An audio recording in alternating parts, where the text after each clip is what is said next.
Welcome. We're starting to let people in. We'll start right on the hour. So welcome to the Neuro Truth auditorium.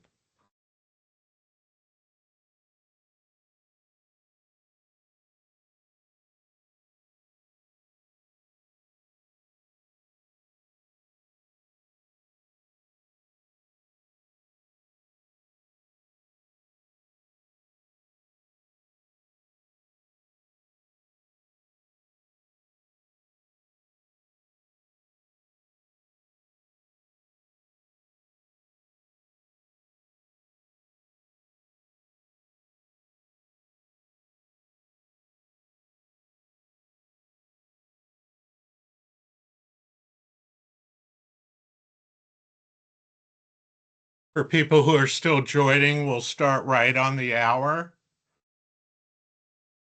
We have 12:59 Central Standard Time, so welcome.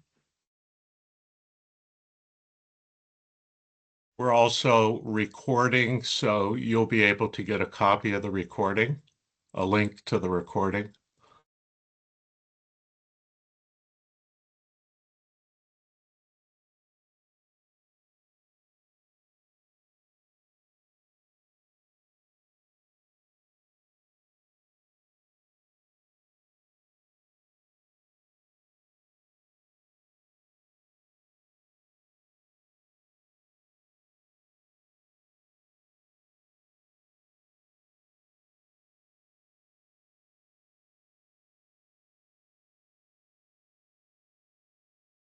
We're broadcasting from Chicago, Illinois, for those who are interested.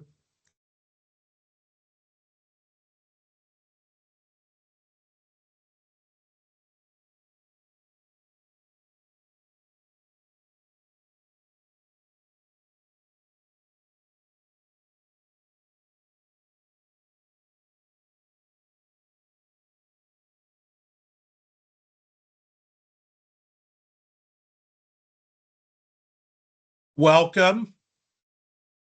My name is John Jack Jones, for those who know me as Jack. I'm a licensed psychologist, and I'm joined today by two of my colleagues, Mary Nicosia, who will be coordinating. She coordinated the pre-events, this event, and the after event where we ship you books and everything. And also Matt Zagorski, who's our IT and audio expert. I'm presenting today on a new area that's evolving. So all the gurus in interviewing that are on the call know about neurotruth and the different components. But what I wanted to do is package everything that's out there into a system versus piecemealing it. So you're going to learn how you can use neurotruth methodology with HR, LP, and AP in a 45-minute session.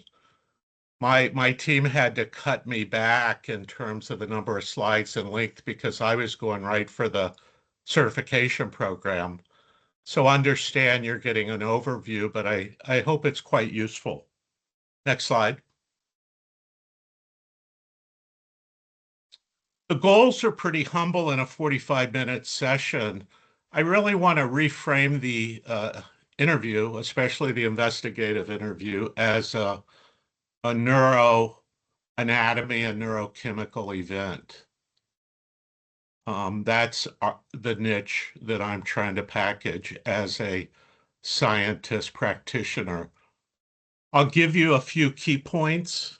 Again, this was initially going to be for beginners, but many of the people on the call today are royalty in investigative interviewing. So I want to give them some appetizers that will intrigue them also. There's an assessment towards the end, a fun assessment, but still a useful assessment to see where you land on the neuro-friendliness curve. And then you can make some decisions about evolving your approach. I want to thank Wayne Hoover, who's always been quite supportive of the company I work for, which is Fifth Theory, for being really supportive of this area when Wicklander and Zalowski used to invite me to do different webinars at some of their outstanding seminars. So thank you to that team. Next slide. I'm a licensed psychologist, but really, I've seen the gamut of investigations. My first job was actually with a firm that was trained in the Reid methodology. I learned the Reid methodology. I developed psychological tests around that methodology. Then I progressed to structured behavioral interviewing. You'll see I do have a bias towards structured questions because all the research shows they're about twice as valid as free-form on-the-fly questions. Neuroscience, I've started doing telecoaching and psychotherapy the last three years. I am a licensed clinical psychologist and also a diplomat in IO, so I'm bringing that to the table. I launched with Fit Theory the Psychology Informed Loss Prevention Professional Certification Program to get into some third generation theories, and Loss Prevention magazine was really supportive of that effort. And finally, you have to understand that as a psychologist, I create questions. As an investigative interviewer, whether in HR or LPAP, you create questions. They're just different methodologies, but they're all out there to predict the truth. Next slide. Let me just give you some overview for context. Next. This field right now, with people that I know have been part of this continuum that are on this call, goes back to the polygraph era all the way through to what I think everyone's hypothesizing is the future area with AI. So even though this is in a linear format, all firms that are engaged in any of these types of processes cut across. So if you're in the information gathering or non-confrontational, you're doing AI research, you're doing neuro truth research. I consider really the cognitive era, which is what the cognitive interview really kind of jacked up a bit, is a neuro truth methodology. So all I'm trying to do as a scientist is frame where we're going and where we've been. And my bias, again, is I respect all of these methodologies.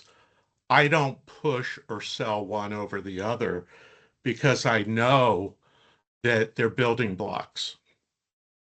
Next slide. I'm also research-based, so I like looking at megatrends. For those who are my age, you remember the famous book called Megatrends and all of its follow-up books. So if you look at what type of add-on programs all investigative interviewer firms are adding, if you look at niche studies out there, so I consider a lot of the recent cognitive interviewing studies, which I'm very intrigued with, as niche studies because not everyone on that 100-year continuum are doing research in this area. It's all pointing towards a neuro truth model. An example of that is the heightened interest in the trauma interview, even though the trauma interview was invented really around 2008. So I'll share a study I've recently done with 65 interviewees with NeuroTruth, and you'll see that I promote that all firms should be doing research. Next slide. The other thing that really fascinates me, and if you look at that continuum, really on the left-hand side were people who started out of the polygraph police and protective services. On the right side, when you get to the cognitive interview and beyond, you have more psychologists involved. And now with AI, you have everyone and their uncle who could use AI involved. So for me, definitions are real important. And when you look at the field, the definition of truth co-varies by what type of model you use. So confrontational models, admissions, a lot of information, confessions, that's tied into the definition. With non-confrontational models, it's more of a rich narrative account that was elicited through tremendous skillful cooperation. Next slide. The definition that I use, and really the cognitive interview, I believe, uses it too. And again, remember, all firms cut across, is creating an environment where you're getting accurate memory retrieval by respecting the neuroanatomy and the neurochemical systems of the witness or the focal person. And you have to create that environment to where you know the neurochemistry and brain functioning is ideal for accurate retrieval. Next. Again, I'm going to toggle switch for the royalty on the call who have written books and lead companies in this area. So I'm going to toggle switch to 101 level. You're going to see some slides that are pretty complicated, but the basic trilogy is the amygdala, the cortex, and the hippocampus. And for the newbies on this call, our approach, the neurotruth approach, is really the interview's a neurological event. It reminds me of when I started in the early days with humanistic psychotherapy.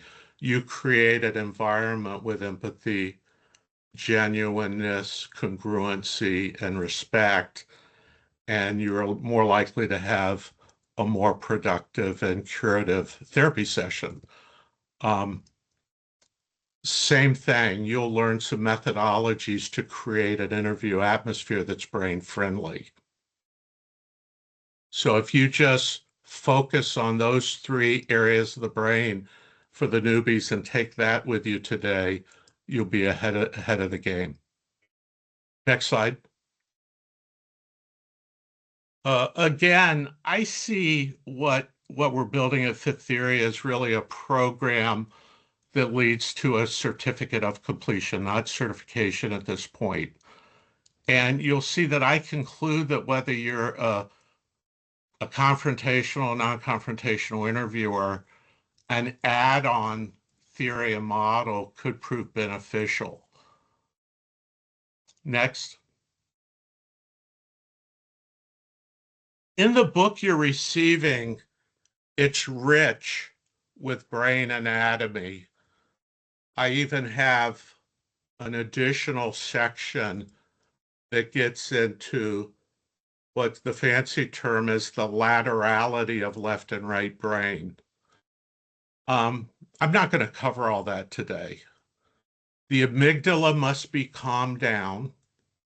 The hippocampus, where memories are stored, must be supported. Oh, and by the way, you'll learn the way you really calm it down and the way you really support it is through your questions. So a major goal I have today is to show how the questions you ask, it would be ideal if you knew to what brain system and what neurochemical system they're linked up to, because then you'll ask them at the proper time and you won't be random. And then the prefrontal cortex has to stay online. So for the neuroscientists on this call, if there are any, I'm keeping it simple for a reason, but the interviewer has to learn how to regulate all three. Next slide.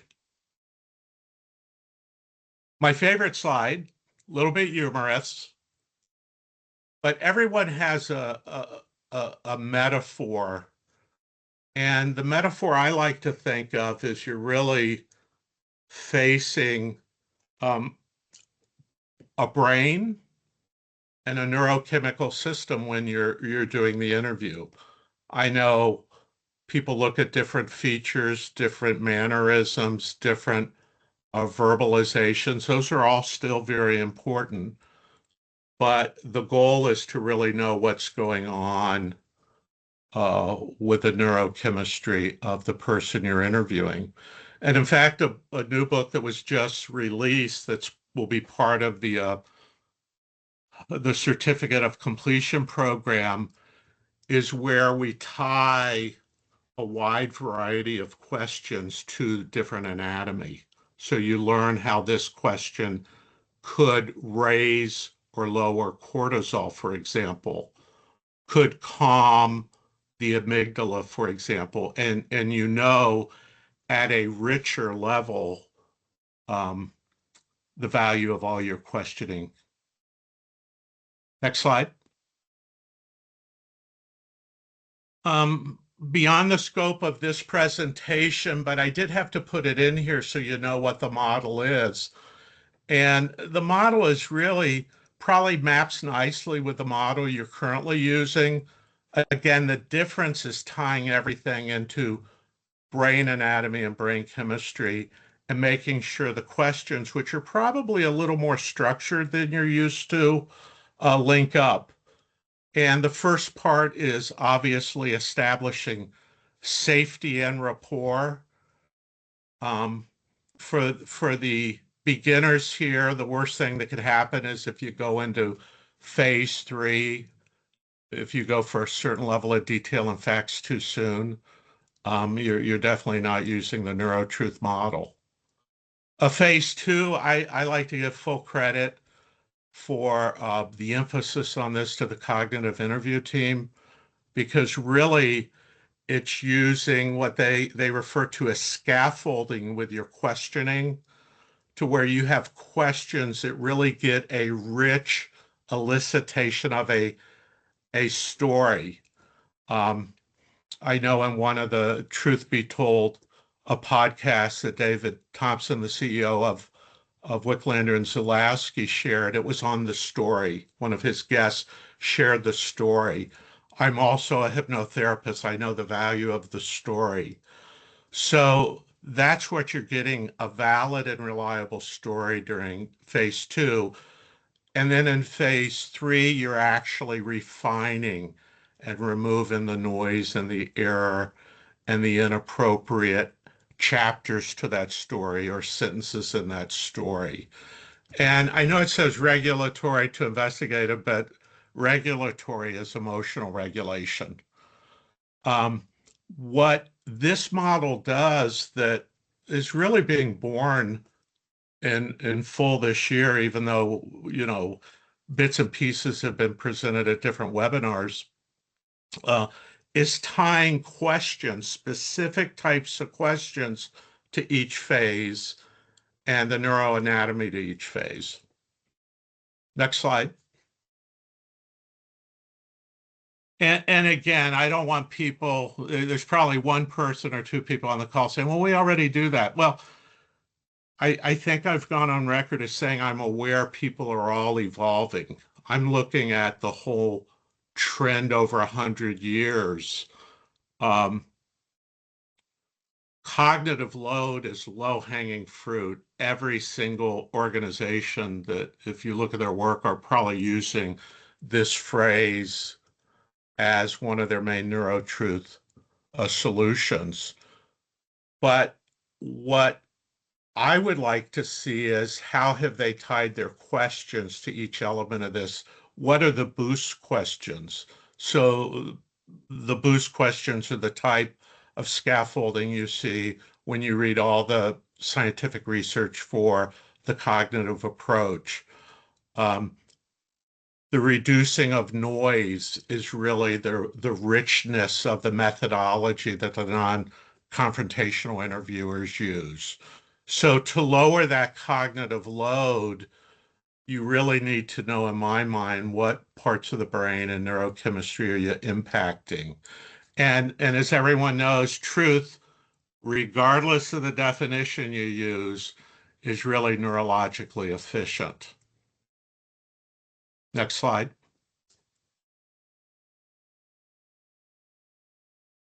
Um, with leadership research I do, one of the most powerful constructs is leadership presence. So despite individual questioning techniques, phase techniques, just this presence that you have as an interviewer, you can sense it when you're around the elite guru interviewers. They have a presence. I remember in the early days when had just graduated and started doing research with polygraph data and with some of the top confrontational interviewers. Um, they had the ability to turn their head this way, and I would start confessing. I'd tell them everything I knew. Now that's humorous. I'm joking, but are you a brain-friendly presence or a brain disruptive? And understand what I'm showing on the slide is extreme. Usually people are in between this, but I think the importance of this is you have to carry your presence across phases 1, 2, and 3 that I showed you.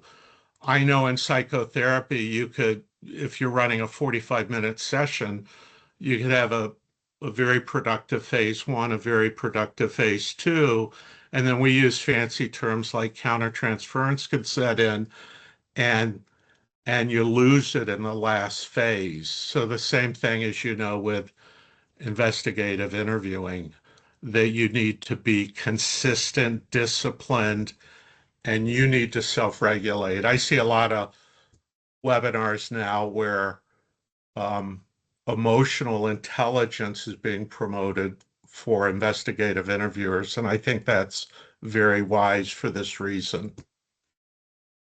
Next slide.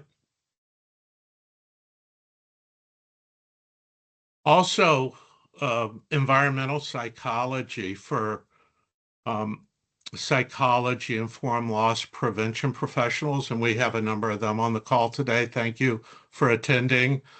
Um, environmental psychology is big, so you can lose the interview before you've even asked a question. Um, and I'm aware that you could see on the left the brain-friendly interview room. I point out the areas of the brain, the neurochemicals, what direction they're going, and the directionality is all for better memory access and truth unfoldment. But on the right, you could see how you're already triggering elements of the brain that are going to be counterproductive. For the newbies on the call, the goal is to skew to the left as much as possible and also to the right. I've also did a little study today on virtual interviewing, investigative interviewing. And one thing you could add to this slide is if the platform is unruly, then you're already creating inappropriate neurochemistry in the body before the interview is launched. So make sure you understand um, this dynamic if you want to be a neuro-friendly interviewer. Next slide. Um, the role of emotions are pretty straightforward with all investigative interviewing models. And the gold standard is the amygdala hijacks and impairs memory and trust. By the way, you'll hear people talk about trust. I want people to trust me. I like people who trust me. But trust is a neurochemical going through your body. Um, but the most important thing is the amygdala shuts down the cortex. So the minute you have neurochemical flow, and I'm going to show you 6 different neurochemicals in a minute, the minute you have inappropriate neurochemical flow due to a poor environment, poor questioning, or even great questioning that's out of order. I think the worst thing anyone could do is start on phase three questioning and skip phase one and two. That's going to be a substandard outcome. The other thing is when you're interviewing, do you know if you're interviewing the left or the right brain? So a neuro truth interviewer knows that because there's the questions that are part of the question pool are linked to left brain and right brain. And truth and memory is richer um, if you get a whole brain outcome. So I consider this quasi-advanced, but on laterality of the brain, you really need to understand which side of the brain I'm talking at. Some people that are real left brain might be interviewing only half of the brain. Next slide. This is low-hanging fruit also. I mean, people know this. I'm aware of it. But what's important is the blue is phase one, the green is phase two, and the red is phase three. You just have to make sure that the logical order is there as you're using neurotruth methodology to get at the proper brain structure, keeping the cortex open, for example, and the proper neurochemistry, keeping cortisol down to intermediate levels. Um, so, and that you're on your game for all three phases. You don't start looking at your watch or rushing. By the way, I think one of the worst impediments to neuro truth interviewing is people who are rushed. And I know, for example, in retail and other industries, staffing is an issue. So it's almost better not to overschedule and rush than it is to have those interviews and have them substandard. Next slide. This is kind of scientific, but I put it in here for a reason to just show you. So I was doing some simulations on uh, interviews, and I wanted to confirm that certain interview questions were aligned with certain brain structures. And then I wanted to make sure certain interview questions were aligned with the proper phases. And sure enough, questions that were tagged as amygdala related questions, they showed up at 75% in phase one, which is where you want them because you want people kind of grounded, anchored, and in a state where they can really access their memory unencumbered. If you go far right, hippocampus, which is really where memories are stored in large part, hippocampus questions really came out at a high frequency around narrative access, building that rich, elaborate story. And then cortex questions, it was really phase two and three. So again, I'm assuming that at least some of you know which part of the brain your questions are activating. If not, this would be a rich layer to complement your dominant methodology. Next slide. This is pretty advanced. I just put it in here to point out that higher isn't always better. So we know, for example, that if cortisol or norepinephrine or those chemicals are too high, the anxiety is going to shut down the cortex. However, you do need to occasionally deal with low attention, low focus, and this is where your prompts come in. So I have, for example, a training tool for this program called the Neuro Truth 80, which includes prompts that really drive forward um, the ideal zone which you should be in for your interviewing. Next slide. And this just shows you, I won't get into this, that there's 6 neurochemicals you're managing. And when I have a question, I know which chemical the question links to. And that's an advanced topic, but again, it should complement what you have. Next slide. Now, there are people on this call that are gurus way beyond where I'm at on comparing confrontational to non-confrontational.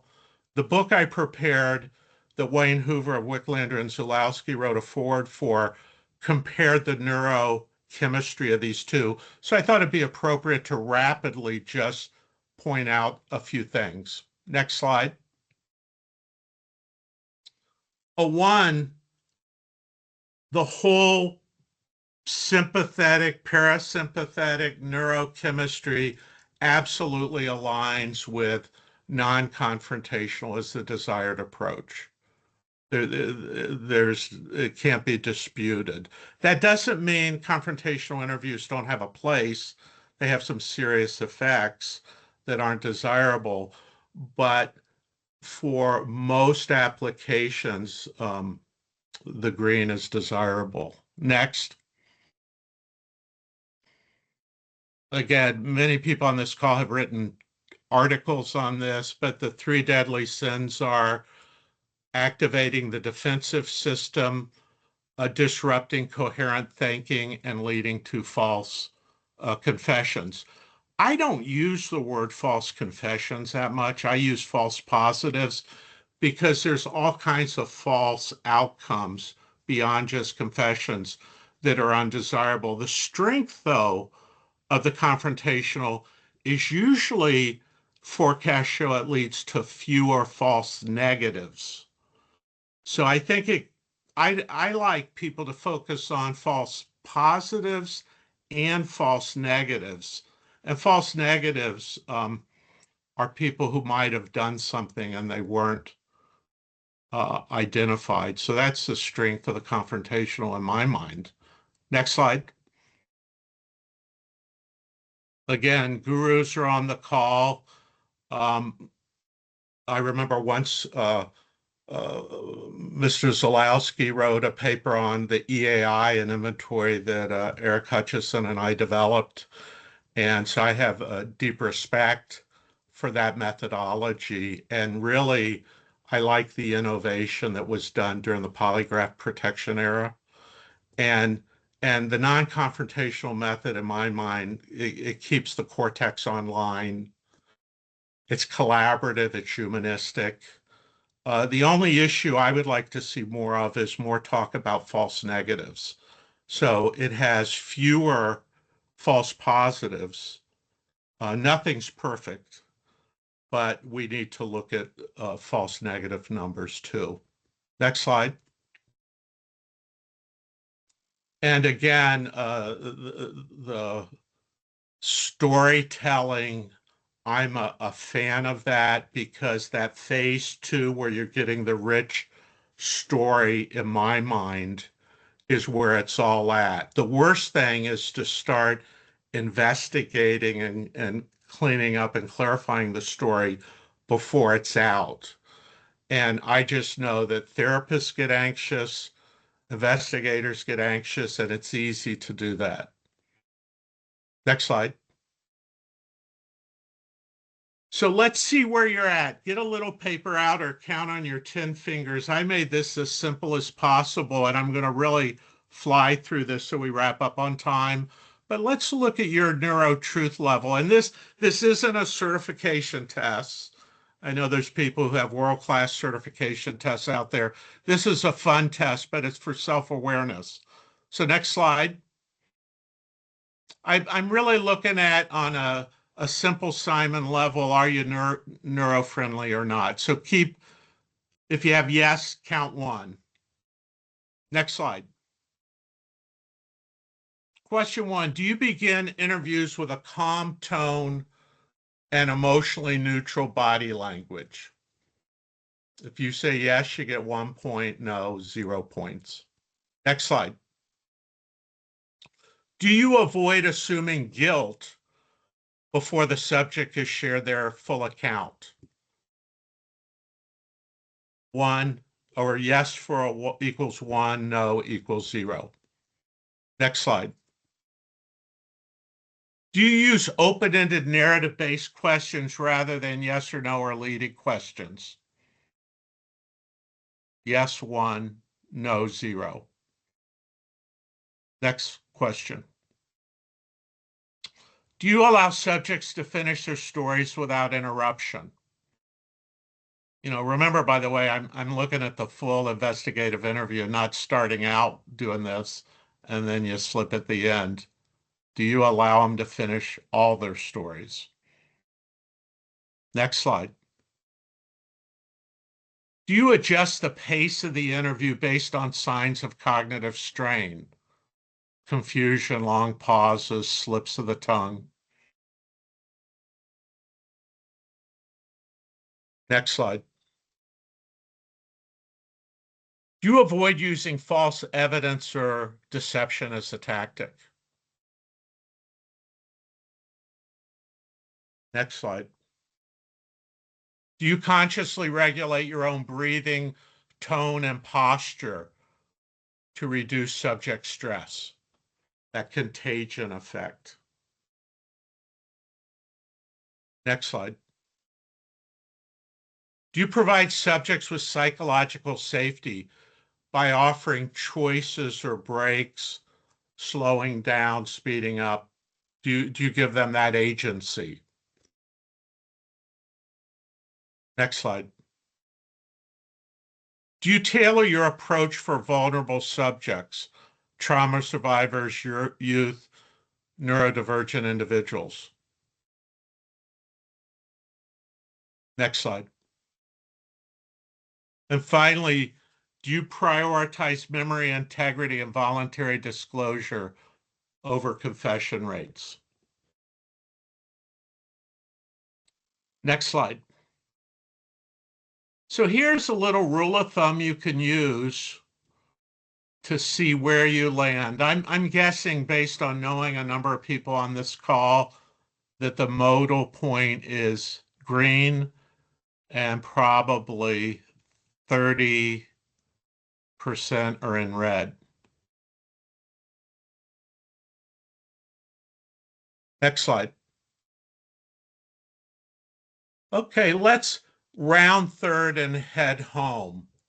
Again, in the evolution, the way I see neurotruth is its brain and neurochemical focus. There's 3 phases that really calm the individual, elicit the story, and then with a focus on memory scaffolding, ensures the story will stabilize, is the word we use.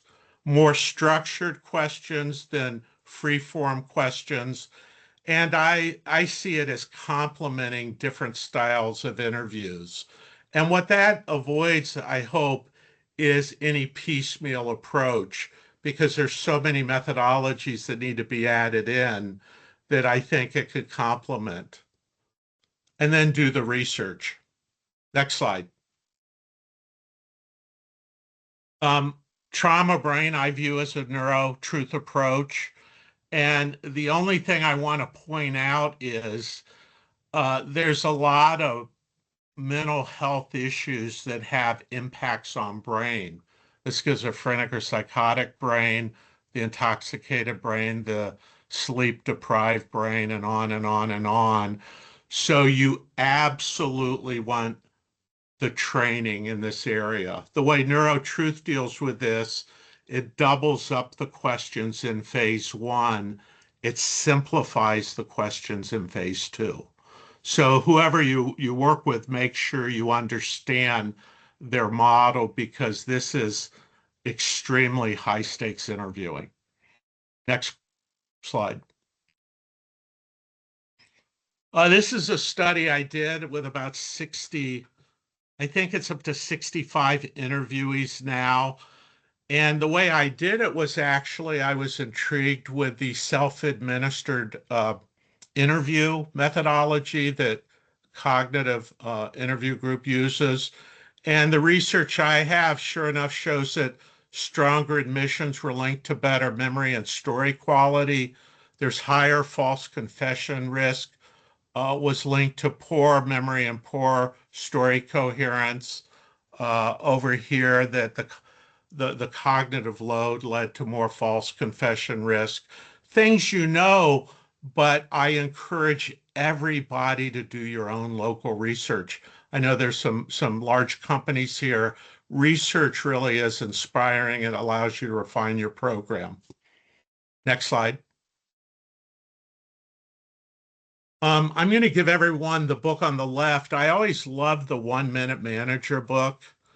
I thought it really shared a rich management theory in a quick read. So I put together the investigative interviewer, which is someone who learns to be, it's business fiction, learns to be a neuro truth interviewer and solves an ORC crime. So if you want a fun read, you'll get that. The book on the right is part of the course. Next slide. We've really wrapped up. I hope people do consider becoming a psychology-informed loss prevention professional. We'll get you the slides, and I think we have time for maybe 1 or 2 questions. Mary? Hi, Thank you. yeah. I have one that came in, and the question is, how is NeuroTruth different from a standard non-confrontational interview if both emphasize rapport, open-ended questions, and voluntary disclosure? Okay. By the way, can you forward to the next slide? My Uh, brain can't do two things at once. Sorry. Yeah, I consider the leading uh, non-confrontational cooperative interviewing groups, they're already in the neuro truth space. That's what I think I said. They're pioneering that space. Um, the difference, I think, is with neuro truth, as I'm conceptualizing it, all questions are absolutely linked into brain anatomy and neurochemistry. So that's more of a methodological difference. Um, and all phases are linked. The questioning is linked. And that's just, I consider that a layer that is more definitive and secure than a piecemeal approach. But I know the leading firms are already in this space. I think the theory is a little different. Like in the early days, you saw a lot of communication science, interpersonal relationship science driving the the cooperative interview. So there's overlap galore. Next. Oh, and it's a deeper dive into the psychology of the interviewing. Thanks, Dawn. Dawn is one of our psychology informed loss prevention professionals, so she probably knows more than me right now. And I love Domino's Pizza, by the way. There's 1, 2 blocks from my house. Let's do one more question. Okay, we have, how should an interviewer respond when a subject shows signs of cognitive overload, such as long pauses, confusion, repetition, emotional shutdown, or sudden compliance? Yeah, so that's a huge question. My immediate response was if I'm doing the interview, which understand I do, I'll probably do 1,000 clinical interviews this year and probably 250 workplace coaching related interviews. So I do interviews actively. What I would do is know what phase we're in. There's a part of this I didn't show, which there's a typology of interviewee that I would know what typology there are. There's 5 different types, from very fragmented to very coherent and grounded. So I would know the phase they're in, I would know the typology they're in. And quite frankly, I might even have a cheat sheet near me where I would know the 5 most important questions that would stabilize that interviewee and get them to where the memory can be accessed in a constructive way. I will say this, the research I'm doing currently shows that once poor questions, once out of order questions are asked, there's a point where the disruption is almost irreparable during that interview. It's not a straight line degradation. What I'm seeing is it's like this, and it makes sense because you have so many different neurochemicals in your body.